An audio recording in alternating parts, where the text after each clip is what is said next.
Tell me, would you consider yourself to be pretty intelligent compared to the average YouTube user? The safest answer would probably be, I don't know. Or perhaps in the often mocked but actually surprisingly sensible words of former US Secretary of Defense Donald Rumsfeld. There are known knowns. There are things we know we know. We also know there are known unknowns. That is to say, we know there are some things we do not know. But there are also unknown unknowns. The ones we don't know, we don't know. Even the press laughed when Rumsfeld gave that response. But actually, he was onto something. Rumsfeld's unknown unknowns are at the root of a cognitive bias called the Dunning-Kruger Effect, named after the psychologist who first studied it.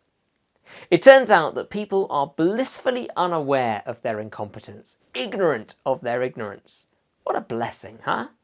As Dunning himself puts it, where they lack skill or knowledge, they greatly overestimate their expertise and talent, thinking they are doing just fine, when, in fact, they are doing quite poorly. Dunning illustrated this in an experiment with 141 of his psychology students. Following an exam, the students had to answer the question, how well did you do in that exam? They had to estimate an exact score, as well as an estimate of where they would rank compared with the rest of the class. Now the results are staggering, because the students generally weren't very good at predicting how well they'd done. Those who performed well were the closest to the accurate answer, actually predicting a score slightly lower than their real grade. But poor performing students massively overestimated their achievements. Students who were right at the bottom of the class thought that they were achieving above average grades.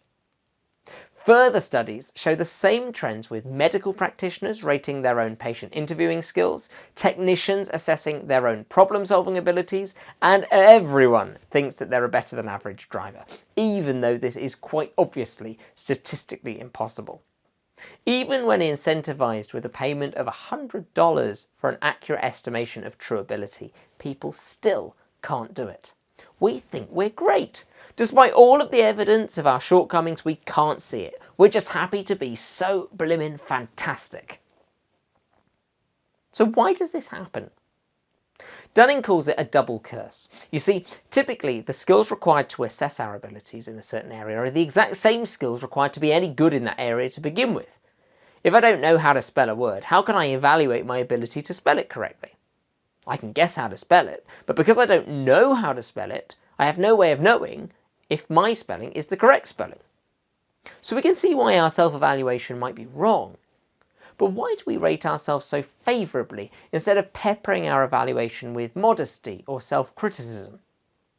Well, it turns out that people tend to hold overinflated views of their skills. According to Taylor et al., this is great news because people who have a slightly inflated sense of self-worth tend to be happier and have more friends.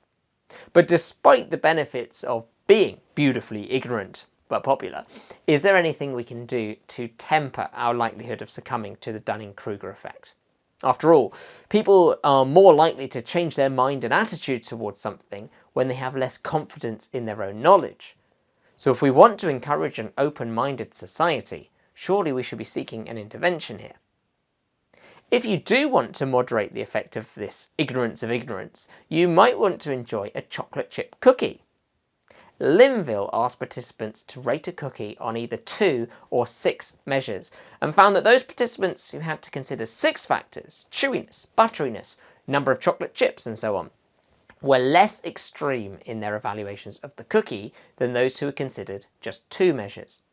It seems that engaging in exercises that encourage complex evaluation might help us to be more measured in how we judge ourselves and others. Thanks to Gustav for requesting this video, and thank you for watching. Hope you found it interesting, and if you did, please give it a thumbs up to let me know. And let me know what videos you'd like to see next in the comment section below. If it's your first time here, please subscribe to Psychology Unlocked and click that notifications bell so that you won't miss out on another video. Thanks for watching. I'll see you next time.